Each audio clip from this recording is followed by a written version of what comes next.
All right, let's dive deep into Red Rock Canyon's wildlife today. Sounds good.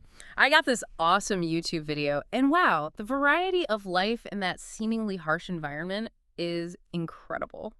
Yeah. It's funny how we often picture deserts as like empty, you know, Desolate. desolate wastelands. Right. But this video really shows how alive they It's are. a good testament to the power of, what is it? Adaptation. Adaptation, exactly. Hmm.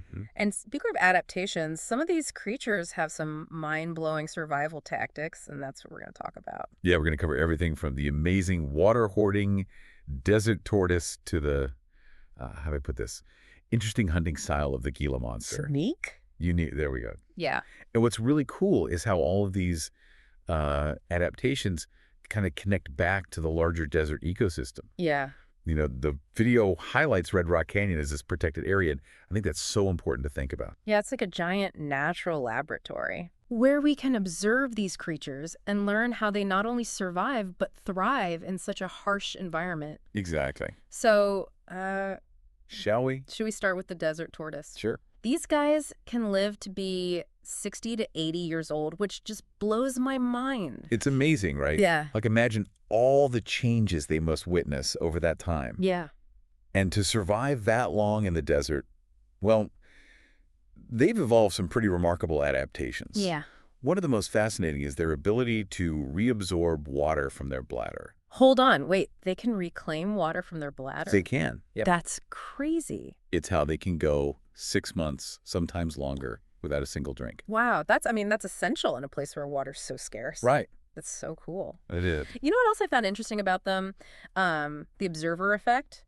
The video mentioned that if you get too close and startle them, they might urinate defensively. Yeah. Is that right? Right. And that can actually be fatal for them. Oh, yeah. That's them wasting precious water. Yeah. They worked so hard to conserve. Wow.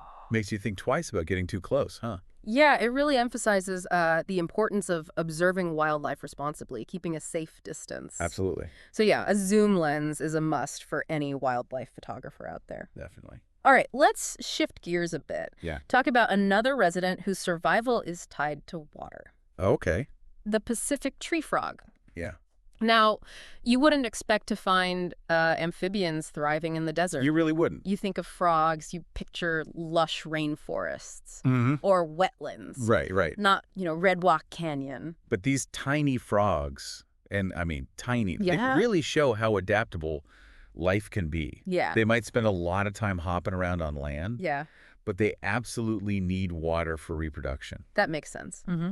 So tell me more about their life cycle. The video mentioned it, but I'd love to hear you unpack it. Sure.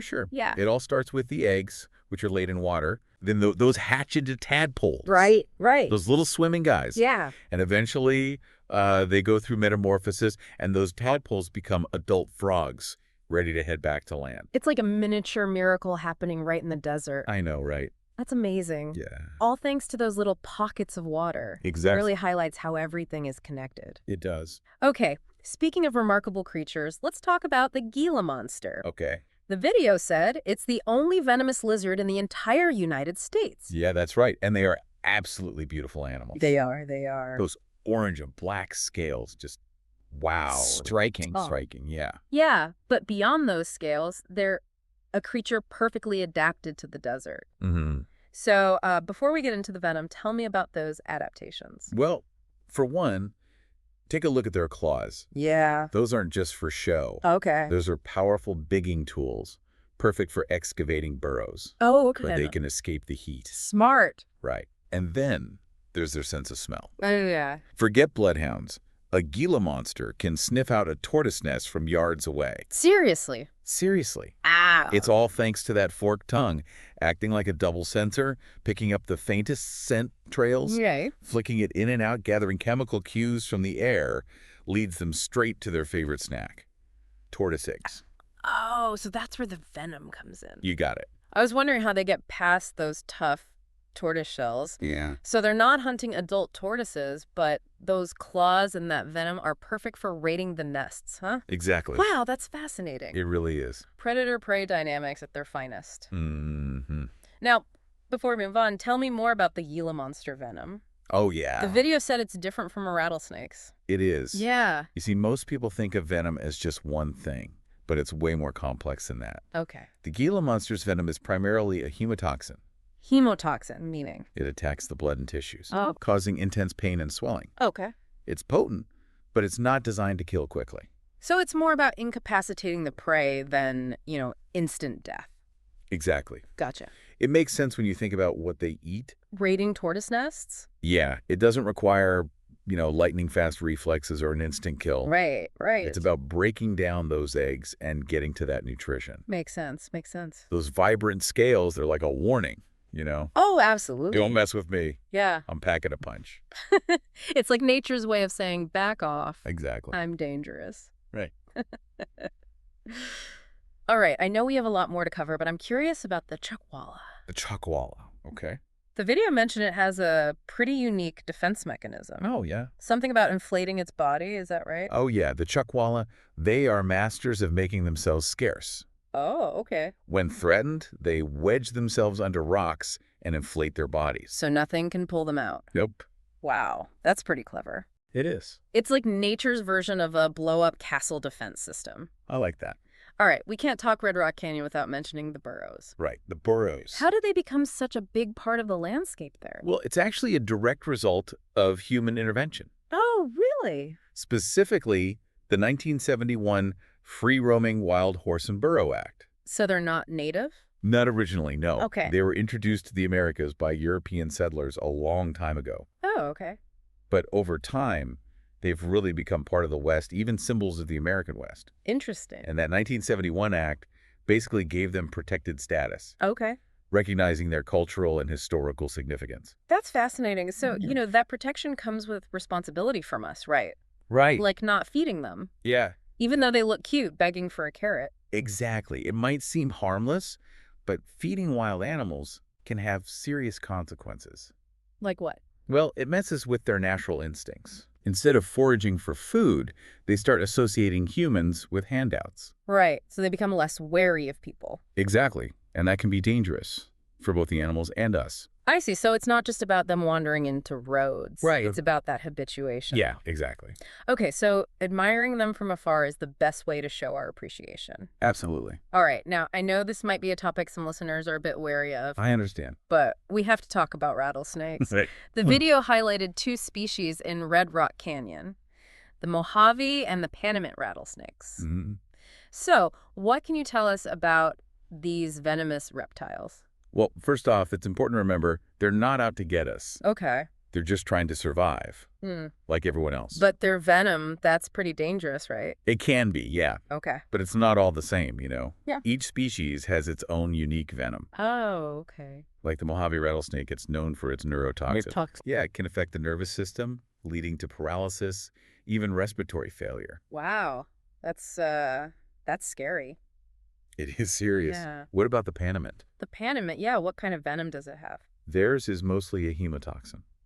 Meaning? It attacks the blood and tissues, causing pain, swelling, and tissue damage. So both are dangerous, but they work in different ways. Exactly. And that's why it's so important to treat any rattlesnake bite as an emergency. Right. Get medical help immediately. Absolutely. Don't wait. So don't wait. Okay, speaking of creatures that might make some people uneasy, Okay. the video showed the tarantula hawk. Oh, yeah. It's a large wasp with a taste for, well, tarantulas. That sounds like a horror movie. It does, doesn't it? Yeah. So how about I walk you through their life cycle? Yeah, please. Okay, it all starts when a female tarantula hawk is looking for a host for her eggs. And that host is? A tarantula. Oh, my gosh. Now, how does she take down something much bigger and stronger than her? Right, that's what I'm wondering. Her stinger. Oh, okay. One of the most painful stings out there, Yeah. delivering a paralyzing venom. Wow. The tarantula is basically immobilized. So what happens next? Well, she dragged the tarantula back to her burrow. He's still alive. Oh, yeah, just paralyzed. Okay. And she lays a single egg on its abdomen. Oh my gosh, this is intense. It is, right. So then the egg hatches? The egg hatches, Oh. and the larva burrows into the tarantula's abdomen No way. and starts feeding on its organs. So it's eating the tarantula alive from the inside out. You got it. That is both fascinating and horrifying. It is, isn't it? Yeah. Nature's pretty amazing. Yeah. So the larva keeps feeding, growing, eventually eating most of the tarantula's non-vital organs. And the tarantula is just stuck there. paralyzed but alive. Wow. Then, once the larva's full size, Yeah. it spins a cocoon inside the tarantula's empty exoskeleton. Oh, wow. And eventually, a new adult tarantula hawk emerges. That's incredible. It really is. That might be one of the most disturbing life cycles I've ever heard of. It's up there, for sure. But, it's nature's way. It is. Millions of years of evolution. Survival of the fittest. Survival of the fittest. Yeah. Right. Okay, so we've been talking about individual creatures, but I'm curious about the bigger picture. The desert food web. The food web. Yeah, how do all these species fit together? That's one of the most fascinating parts of ecology. Yeah. And deserts are especially interesting because they're so nutrient limited. Meaning? Every single connection between species is absolutely vital. Right, okay. It's like a delicate tapestry. Oh, okay. You pull on one thread, the whole thing could unravel. So that's why understanding that balance is so important, right? Exactly. Even a small disruption could have huge consequences. Couldn't have said it better myself. Wow, it really makes you think. It does. It does. Yeah. It all comes back to that idea that we're all connected in this, humans and wildlife. Mm. And it makes me think about those burrows again in Red Rock Canyon and how important it is to not feed them. You know what? I've always been kind of confused by those signs. Oh, really? Like, it's just a carrot, Right. What's the big deal? Well, think about it this way. When we feed wild animals, we're basically messing with their instincts. Okay, yeah. They stop foraging, they stop relying on themselves, and they start expecting handouts from people. Right, like they lose their natural wariness of humans, Exactly. which can be dangerous Exactly. for both of us. Right. And it's not just about, them ending up in roads or parking lots. Mm. It can also make them more vulnerable to diseases Oh, okay. and even disrupt their social structures, within their herds. I hadn't thought about that. Yeah, it's more complicated than you'd think. So basically, the kindest thing we can do Mm-hmm. is just admire them from a distance. Exactly. Let them be wild. Let them be wild. Mm-hmm. Okay, I get it. Good. Now, before we move on from Red Rock Canyon, I want to revisit the idea of the food web. The food web. Okay. It's easy to picture it as just a bunch of animals doing their own thing, but it's way more than that, right? No, yeah, it's not just a random collection of species. It's a Mhm. complex system Right. where every species plays a role in the overall health of the ecosystem. Can you give an example? Like in Red Rock Canyon, I'm having a hard time picturing all those connections. Sure. So think about the Gila monster. We were just talking about them.